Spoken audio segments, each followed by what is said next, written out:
Y esto se vuelve interesante porque hay muchas personas que dicen yo amo a Dios por lo que ha hecho por mí, y esa probablemente no es la mejor razón por la cual vivir el evangelio.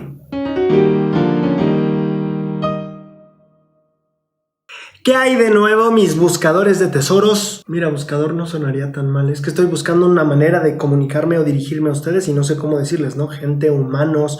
Buscadores de tesoros no me pareció tan mala. Esta semana en mi estudio estaba yo recordando una escritura que antes había subrayado en mis anteriores escrituras, pero me gustó mucho repasarla esta semana. En el último capítulo de Jacob, el 7, es el momento en donde Sherem tiene esta discusión o plática con Jacob. En el versículo 9, Jacob le pregunta si está negando a Cristo. En el 10, Jacob le pregunta si él cree en las escrituras. Sherem le dice que sí, y Jacob le dice, pues entonces no las entiendes, porque ahí dicen de Jesucristo y todos los profetas han hablado de él. Jacob le explica en el versículo 12 a Sherem que estas cosas se le han manifestado porque ha oído y visto, y también me lo ha manifestado el poder del Espíritu Santo, porque en siguiente yo sé que si no se efectuara una expiación, se perdería todo el género humano. Aquí lo que Jacob está haciendo, están dividiendo en dos la razón por la que él sabe que esto es verdad. Por una parte ya habló de las escrituras que testifican que Jesucristo vendrá, y aquí Jacob hace dos columnas de la razón por la que él cree en esto que las escrituras enseñan. La primera dice, porque he oído y visto. Está hablando de evidencia física. Jacob dice, yo he oído y también he visto estas cosas. Sabemos que Jacob junto con Efi fueron de las personas que recibieron manifestaciones personales del Salvador. Por otro lado, Jacob está diciendo también que no solo por ya tenemos las escrituras, la evidencia física, pero ahora Jacob va a decir, y también me lo ha manifestado el poder del Espíritu Santo. Entonces ahí Jacob ya le dio como dos razones por las que cree en lo que las escrituras dicen. Sherem entonces en el 13 dice, muéstrame una señal mediante este poder del Espíritu Santo por medio del cual sabes tanto. A ver, Sherem, ¿qué le está pidiendo? Le está pidiendo una demostración de las escrituras, una demostración de evidencia física o una demostración espiritual. Sherem se inclinó para preguntar por algo del espíritu. Aquí podríamos aprender primeramente de Jacob la razón por la que él creía en Cristo. Jacob no solo se apoyaba en las escrituras, también se apoyaba en lo que había visto, pero no solo eso, sino también en lo espiritual. Lo que aquí llama muchísimo mi atención es que Sherem le pide no una prueba de las escrituras, no una prueba física, le pide una prueba espiritual. Quiero leerte de nuevo la pregunta de Sherem o la petición de Sherem, porque él dijo, muéstrame una señal mediante este poder del Espíritu Santo. Eso es muy interesante porque si te pones a pensar qué estaba pidiendo Sherem, una manifestación del Espíritu. ¿Qué es lo que nos invita a hacer Moroni cuando llegamos al final del libro de Mormón? ¿No es lo que nos pide? Pregunta a Dios con verdadera intención y Él te hará saber por medio de ¿qué? Por medio del Espíritu Santo. ¿No es una manifestación del Espíritu lo que Moroni nos está invitando a tener? ¿No es lo que todos los profetas nos han enseñado que deberíamos buscar? ¿Que sea el Espíritu el que nos manifieste? Esto es muy interesante. Vuelvo a lo mismo. Sherem no estaba diciendo muéstrame dónde está o muéstrame dónde está las escrituras o la evidencia. Él estaba pidiendo algo que tenía que ver con lo espiritual. La pregunta de oro que puede desatar nuestro análisis hoy es ¿qué hacía diferente la petición que nos hace Moroni? Es decir, la búsqueda que nos invita a hacer Moroni para sentir el Espíritu. ¿Qué diferencia hay de eso a lo que Sherem estaba diciendo, que quería una manifestación del Espíritu Santo? Si ustedes recuerdan la historia, a Sherem le pasa algo terrible y pues acaba muriendo. Y entonces la pregunta sería, ¿por qué Sherem murió por haber buscado una manifestación del Espíritu cuando a nosotros se nos invita a buscar una manifestación del Espíritu para obtener un testimonio? Aquí en esta escritura yo quiero sacar varios tesoros, por lo menos hablaremos de dos. Empezaremos por el primero, que son las intenciones. ¿Con qué intención estaba Sherem argumentando o platicando con Jacob? Si tú vas a algunos versículos antes, Jacob te dice que él quería alejarlo de su fe en Cristo. De hecho aquí dice, él tenía la esperanza de desprenderme de la fe, a pesar de las muchas revelaciones que yo había tenido. Entonces, en primer lugar, ahí tenemos que Sherem no estaba entrando ahí con la postura de quiero aprender o quiero averiguar la verdad. Estaba entrando ahí con la postura de quiero ganar. y quiero destruirle el argumento, las ideas, las creencias del que está enfrente de mí. Esa es una gran diferencia entre lo que nosotros hacemos con la invitación de Moroni y lo que Sherem estaba haciendo aquí. Moroni te invita a buscar con verdadera intención. Sherem no estaba actuando con verdadera intención de cambiar su vida o vivir la verdad. Sherem estaba actuando con la postura de quiero ganar este argumento. De ahí ya entramos mal, porque siempre que entramos en una discusión, y aquí quiero hacer la aclaración de que una discusión no estoy hablando de una pelea o una contienda, sino, como algunos diccionarios lo definen, la exposición de ciertos argumentos basados en evidencia para llegar a una verdad o a una conclusión concreta. Entonces, con esa definición en mente, tenemos que discusión es más bien un diálogo para llegar a una verdad basándonos en evidencia o razonamientos lógicos. Entonces, el problema de Sherem era que entró en esta discusión tratando de ganarla, no buscando la verdad, sino tratando de ganar. La segunda cosa que me parece muy interesante es que aunque él tratara de ganar y lo que sea, finalmente eso no quita el hecho de que él buscara una señal espiritual. Muchos podríamos hacer el caso de que una señal es algo que no deberíamos pedir, ya que pues tú sabes, ¿no? Que no deberíamos buscar señales. Sin embargo, una manifestación o señal del espíritu es lo que todos buscamos para fortalecer o crear o desarrollar un testimonio. Y aquí se pone interesante porque esta es la segunda parte que quiero abarcar por ahora. Tiene que ver con no solo las intenciones, que también vamos a hablar de eso, sino también con el proceso de obtener dichas cosas que estamos buscando. Por ejemplo, quiero ponerte a pensar un poquito, creo que es en el libro de Moisés, si no me equivoco, en el capítulo 4, donde se narra el diálogo que hubo en la vida preterrenal cuando el adversario se ofreció para venir a redimirnos a todos. Él llegó a decirle al Padre en ese capítulo que él vendría, sería el Redentor, nos traería a todos de vuelta y que quería la honra del Padre. Lo interesante aquí es que estas son las tres cosas que el diablo ofreció a Dios en ese concilio, ¿no? Le dijo, mira, yo voy y los redimo, yo voy y los traigo y dame tu honra. Ese es como el acuerdo que tenemos, ¿no? Y lo interesante es que finalmente Jesús vino a redimirnos. Jesús también tiene la intención de traernos a todos los que pueda de regreso a la presencia del Padre. Y 3, hay algunas escrituras que dicen claramente que Dios ha dado gloria a su Hijo. A pesar de que en el concilio Jesucristo dijo, sea tuya la gloria. Esto es muy interesante porque finalmente los planes no estaban tan diferidos. Obviamente él deseaba acabar con el albedrío y eso es algo que ya hemos tocado anteriormente, el modelo de liderazgo de ambos. Lo que a mí me parece más fascinante es que finalmente lo que para muchos vemos que fue negativo en el plan del adversario, aparte de... porque mira, sí quería redimir, él quería ser el Redentor, él quería quitarnos el albedrío y al final decimos, bueno, pero es que él quería la honra del Padre. Lo interesante es que al final Jesús sí tuvo la honra del Padre. La pregunta aquí sería, ¿qué no el Padre quiere que todos nosotros tengamos lo que Él tiene? ¿No pretende heredarnos todas las cosas? ¿No ese es el plan de Dios, que lleguemos a ser como Él y heredemos la misma gloria? Como dice el libro de Corintios, si no me equivoco, que seamos coherederos con Cristo. Si el plan de Dios, inicialmente hablando, era darnos a todos los que regresáramos su honra o gloria y todo lo que Él tiene, como dicen las Escrituras, ¿por qué entonces echó a Satanás por desear recibir la gloria del Padre? Si finalmente queremos heredar la gloria celestial, que es la gloria de Dios, ¿por qué cuando Satanás buscó la honra y gloria fue rechazado?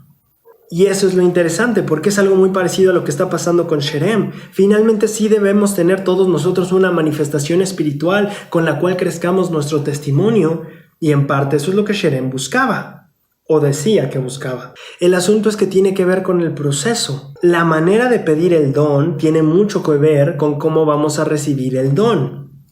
Pongamos como ejemplo un niño que le pide un dulce a su mamá. Por un lado, el niño podría decir, madre, ¿puedes comprarme un dulce? Y por otro lado, podría decir también, mamá, debes comprarme un dulce. Es tu deber hacerme feliz y no estoy feliz, cómprame mi dulce.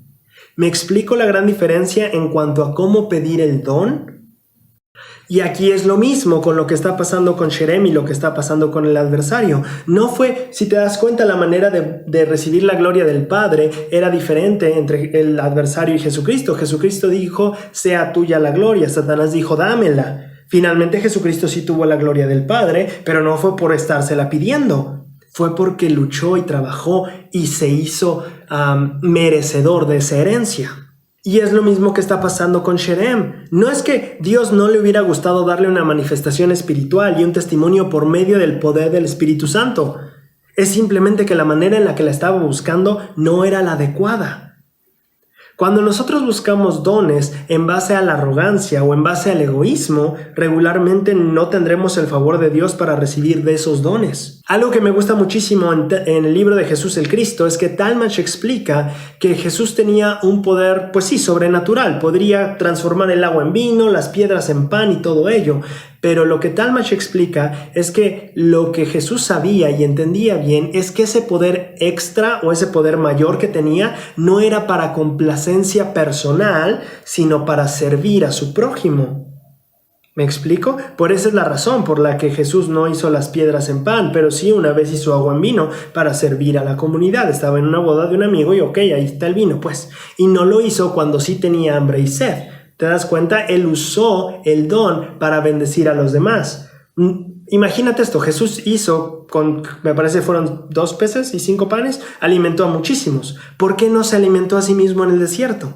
Porque el don que tenía no era para satisfacerse a sí mismo, sino para servir a los demás. Y entonces vemos esto mismo aquí. El don no es para satisfacer tu orgullo personal, no es para decir, a ver, Sherem, muéstrame una señal del Espíritu, no es para decir, Señor, dame tu honra y gloria. Sí, esas son las maneras negativas de buscar un don de manera egoísta y centrada en ti. Espero estar llegando al punto de las intenciones por las cuales estás buscando un don. Esto que estoy explorando aquí, el tema, es muy importante a la hora de vivir el evangelio. Por ejemplo, una vez estuve reflexionando mucho en las razones por las que yo obedecía. Y aquí vamos a analizar un poquito un discurso del presidente Uchtdorf. Este discurso se dio en abril del 2017 y este discurso se llama El amor perfecto desecha todo temor. Echa fuera el temor.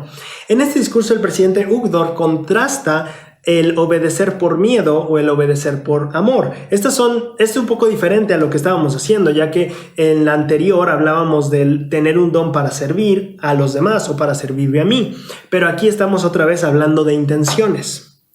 Entonces el presidente Uchtdorf habla de que en la época de José Smith los predicadores, te voy a leer, los predicadores tenían un estilo de oración dramático y emotivo, y sus sermones eran conocidos por su gran énfasis en los ardientes terrores del infierno que aguardaban al pecador.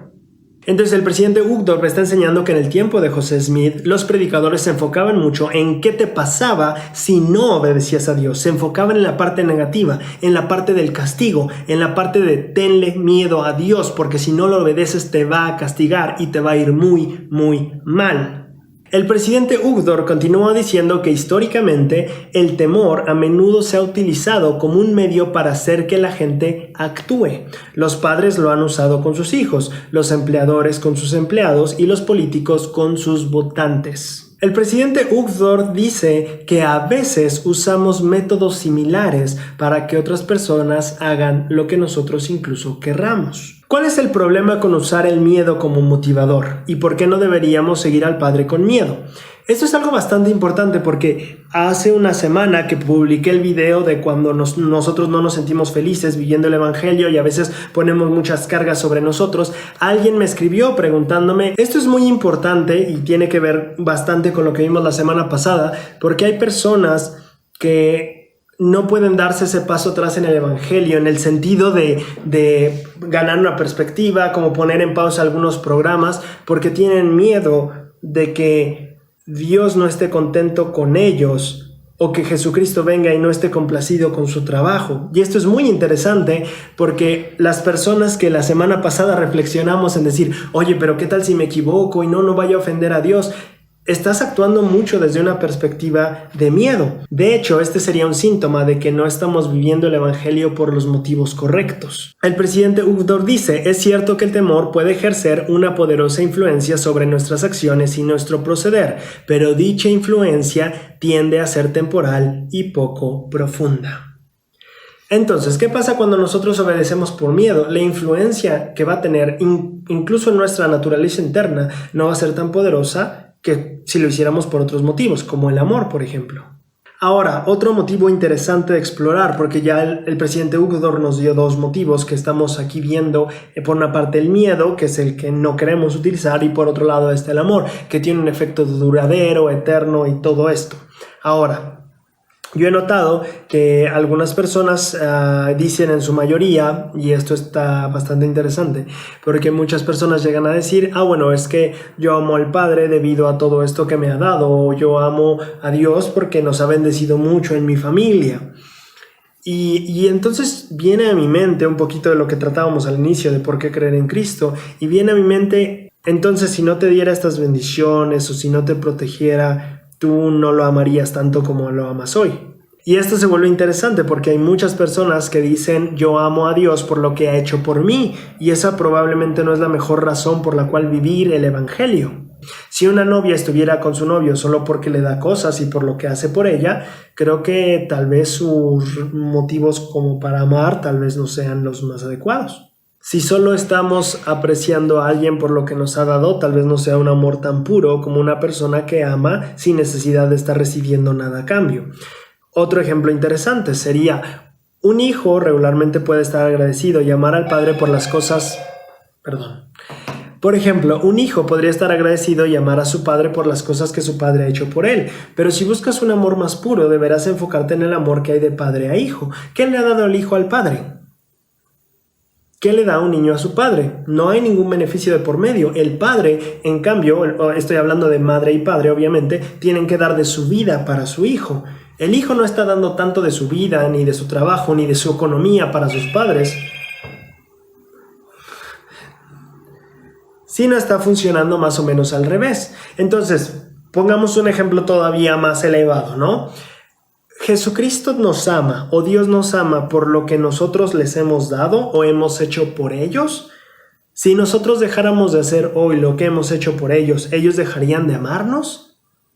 Eso es lo que se vuelve interesante, porque el amor de Cristo, la caridad, no deja de ser y no depende de las acciones de un tercero o de otra persona. Jesucristo te ama a pesar de lo que hagas. Jesucristo te ama si le haces caso o no, si lo escuchas o no, si lo obedeces o no. El amor de Cristo abunda siempre. Ahora, esto no quiere decir que entonces me vale la vida y no obedezco. Obviamente hay ciertas bendiciones que se basan sobre ciertas leyes y la obediencia a ellas. Pero lo que estoy hablando es del amor puro, no de las bendiciones solamente, no de las recompensas, si queremos ponerlo así. Estamos hablando de que Jesucristo nos va a amar, hagamos lo que amamos. Ese es el amor puro. El amor puro no depende de lo que otra persona me ha dado. Y entonces por eso me lleva a pensar si el decir amo a Cristo por lo que hizo por mí es la razón más pura y genuina de amar. Porque Él te ama no por lo que has hecho por Él, sino porque simplemente te ama.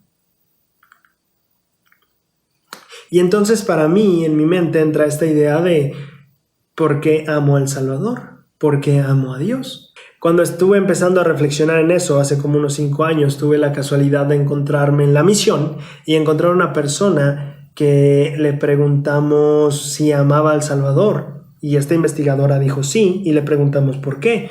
Y ella dijo, porque lo amo nada más. Yo sé que Él hizo la expiación por mí y estoy muy agradecida por ello, pero si Él no lo hubiera hecho, creo que también quiero amarlo y lo amo porque deseo hacerlo. Eso me asombró bastante porque, bueno, uno era una persona que estaba conociendo la iglesia, pero su manera de ver el amor hacia los demás y hacia todo lo que le rodea, y también su Dios, su Padre y también su Salvador, eran un amor que buscaba algo genuino y no solamente algo interesado. Y en este sentido he llegado a estar convencido de que si bien estudio las Escrituras para aprender, sentir paz y elevarme espiritualmente, la razón por la que amo a Dios no tiene 100% que ver con esto. Como no lo amo solo porque me da paz, no lo amo solo porque me dio a mi familia o cosas así. Sí, es parte de, y es algo con lo que estoy muy agradecido con Él. Pero al final del día, el amor es una decisión personal. El amor es algo que se decide desde adentro. El amor no es algo que se basa en si me has dado o no, si me sigues dando o ya me dejaste de dar algo que me interesa tener. El amor, como dicen las Escrituras, no busca lo suyo. La caridad no se envanece. Espero estar llegando al punto.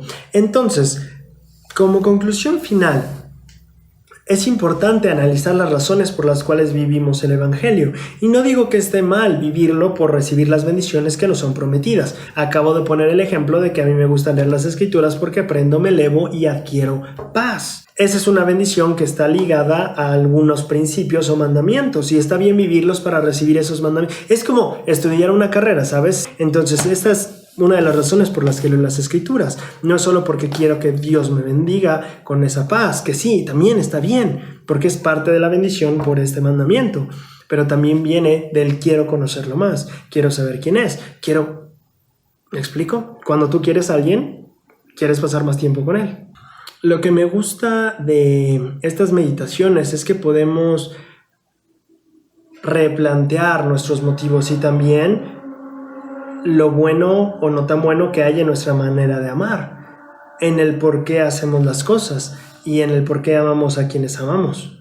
La razón por la que buscamos las cosas que buscamos, no siendo egoístas, sino también para servir, y también la razón por la que nos acercamos más a Dios, solo porque me conviene y me protege o porque realmente tengo un interés en conocerlo.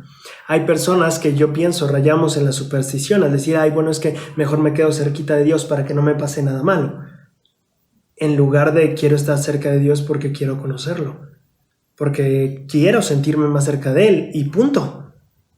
Al reflexionar en estas cosas, creo que podremos darnos cuenta el amor que sentimos a Dios, podemos aumentar ese amor y podremos hacerlo más como Él, un amor puro, un amor que no deja de ser, un amor que no busca lo suyo, un amor que es como el de Cristo, aquello que llamamos caridad y que finalmente llena nuestras almas y nos hace uno con Él. Al recordar el gran amor del Padre que desde el cielo al Salvador envió, aquel Jesús que por salvarnos vino y en la cruz por mí sufrió y murió. Mi alma canta a mi Señor y Dios, grande eres tú, grande eres tú, mi alma. Bien, espero hayas disfrutado mucho este episodio de Tesoros en las Escrituras. Esta lección es una que a mí me fascina para indagar en mí mismo y que refrescarla de vez en cuando me ha ayudado bastante. Muchísimas gracias por ver. Sabes que nos encanta leer de tus comentarios. Creo que me gustaría mucho saber lo que opinas de esta lección. Es una lección bastante interesante por los motivos que estamos indagando en los personajes aquí de los que hablamos, tanto de Luzbel como también de Sherem, y el ver cómo ellos estaban buscando las bendiciones y también nos ayuda a nosotros a ver por qué estamos haciendo lo que hacemos. Entonces quiero leer de ti lo que opinaste en cuanto a lo que hablamos. Igual si tienes algún recurso o fuente que podría ampliar un poco la discusión, es decir, la conversación al respecto, sería genial. Muchísimas gracias por ver este video. Yo soy Braulio Sánchez y nos vemos la próxima semana en Tesoros en las Escrituras. Y su infinito